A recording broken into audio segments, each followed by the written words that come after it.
Welcome to Silver Bow Publishing's virtual launch for Sunglasses in a Dark Room by Michael C. Keith. We're really excited that you're here to join us tonight to celebrate this new release. My name is Megan Hakkinen. I'm a two-time world ultra cycling champion and the author of 2 adventure memoirs. Silver Bow Publishing is a Canadian publishing company releasing 20 to 30 books per year by international writers in the genres of fiction, poetry, and nonfiction. Candice James is at the helm of Silver Bow as general manager. Welcome, Candice. Thanks, Megan, and it's good to see so many people here, and always a pleasure to see another one of our writers, Gregory Wolos. Nice to see Gregory, and actually, Mike found us through Gregory because I had published a book by Gregory and was just doing a second book, and then Mike sent a manuscript of something very different. I had not really seen or actually been exposed to prose poems, micro prose poems, and I really quite liked them. I thought, my God, this is really nice. And I must say, since then, you've inspired me, Mike. I'm actually just finishing up my own kind of micro thing, and that I've really had fun writing it. So I'll bet you enjoyed writing yours. And I thank you for sending it, or I never would have thought of doing anything along those lines. Great to have you here, and everybody's in for a treat once Mike starts reading. Back to you, Megan. Thanks, Candice. So I am just really honored to introduce our celebrated poet today. So we're really excited to have Michael join us. Michael C. Keith is an award-winning author, scholar, and professor emeritus at Boston College, whose work spans both media studies and creative writing. A former radio broadcaster, he's the author or co-author of more than a dozen influential books on electronic media, including The Broadcast Century and The Radio Station, as well as more than 30 short story collections and a memoir, The Next Better Place. His writing has earned nominations for the Penn Faulkner Award, the Pushcart Prize, and the Penn O. Henry Award, among other honors. Throughout his academic career, Keith received numerous distinctions, including a Lifetime Achievement Award from the Broadcast Education Association. Welcome, Michael, and congratulations on this collection of micro-prose poems. It's a real pleasure to have you with us, and I know everyone's really looking forward to hearing your work, so I'll hand things over to you now. Thanks, Megan. I appreciate the introduction. I'll read for a while, and I'll keep notes of those people who leave while I'm reading. I'll start off. I'm going to go from the back of the book to the front of the book. That's why I have all of these tabs on here, so I don't lose my place. The first thing I'm going to read is called You Will So Regret This After She's Gone.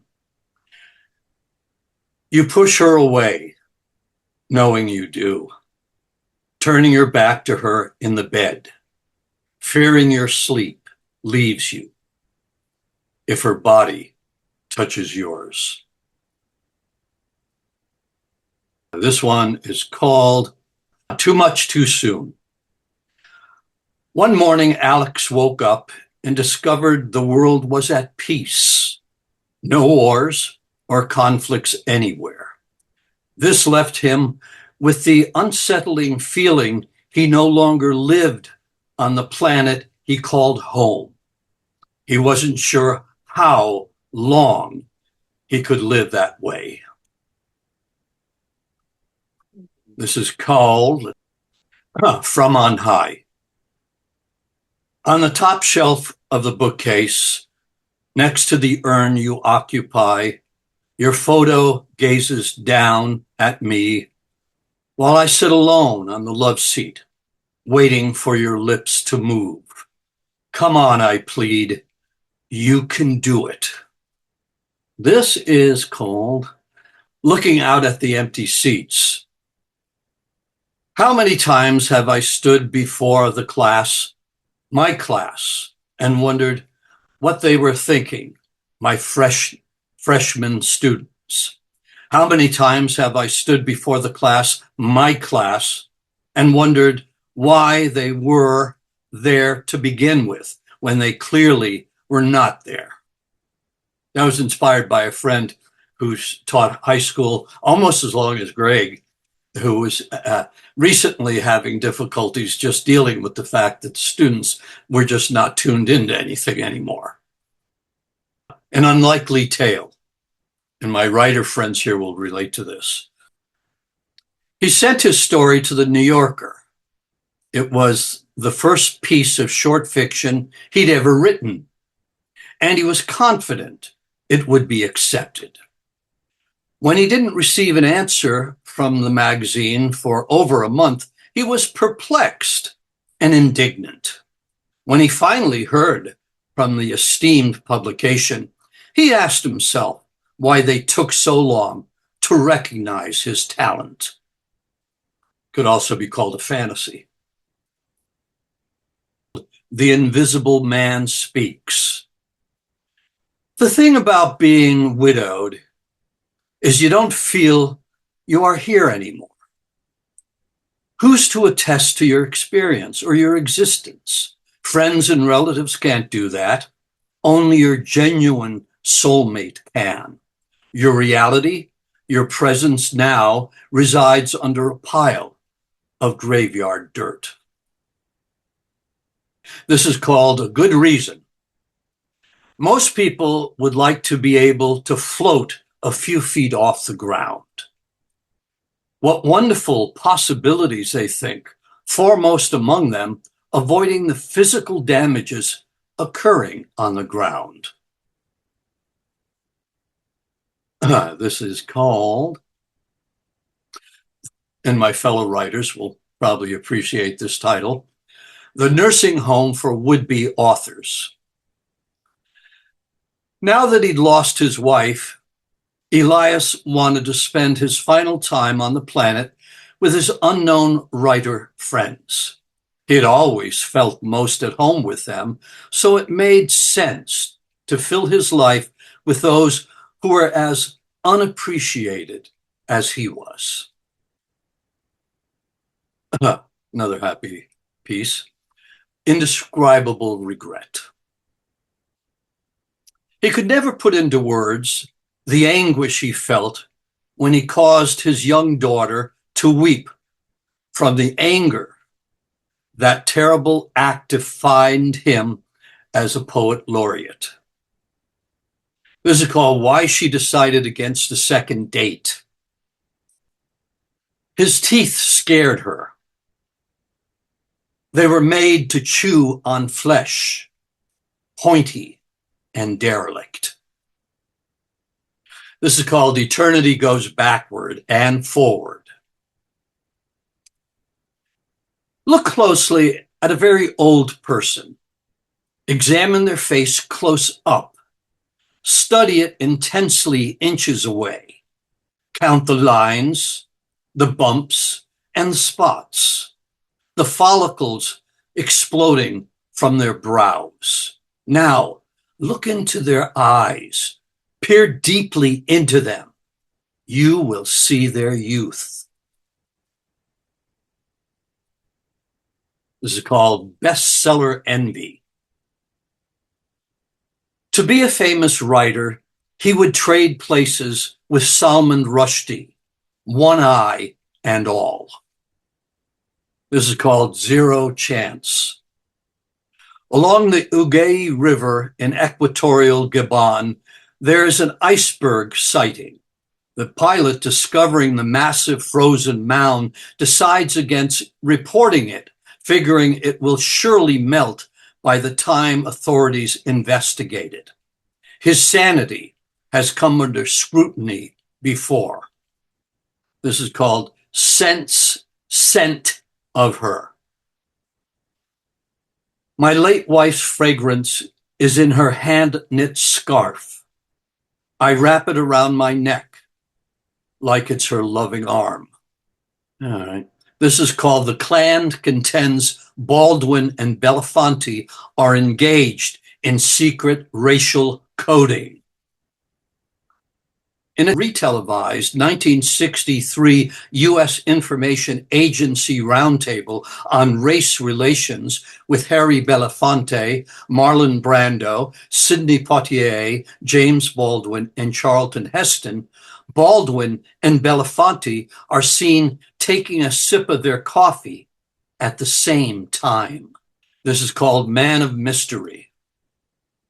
Gill had planned to make the word rosebud his last utterance on his deathbed. This is called A Citizen Speaks to a Reporter Assigned to Gauge the Mood of the Public. Things were so much better with the war. People were happier. Everybody had a job. And there was an excitement in the air, a buzz that kept everybody engaged in a positive way. Everything is bleak and unhappy now. Optimism is at a great low. We need another war to make things better. This is called We Are Put to Bed to Die. I should have warned you, this would not be a happy experience. We are put to bed to die. Elevated to take callers. Wined and incubated, that is, wired and incubated for air and monitoring, half hearing the goodbyes. This is called the limit. Psychologists say you're only lonely a certain number of days in the year. Do not exceed 197, they warn. This is called the prodigal father. We're told Jesus was missing for 18 years of his short life. It has been speculated he went on hiatus to closely study the behavior of humans. At the end of the period, he rejoined the world his dad created, sadly aware of the mistakes the old man had made. This is called Things Are Mostly Solvable in a Dream. By the time she'd climbed to the 22nd floor, she had no energy left. That was a problem since she had to get to the 48th floor for an important meeting. Then she realized she had her cell with her and she could call an Uber. Grandpa felt the questions he raised deserved an answer. Who was messing with his pill dispenser? Why did it have an extra S slot? How come it shook when he was trying to fill it? This is called barramundi. At a certain point, Ralph would transition from male to female, and that was fine and desirable to him. It was the biological course of his species. He'd been told it would happen naturally when he put on more weight. So he indulged his passion for chocolate mousse and became Lorraine. This is called Lost and Found. He worried about things he didn't remember, things he may have blocked from his mind. Were they terrible things, he wondered, or things, if he remembered, he'd proclaim? This is called World Shopper.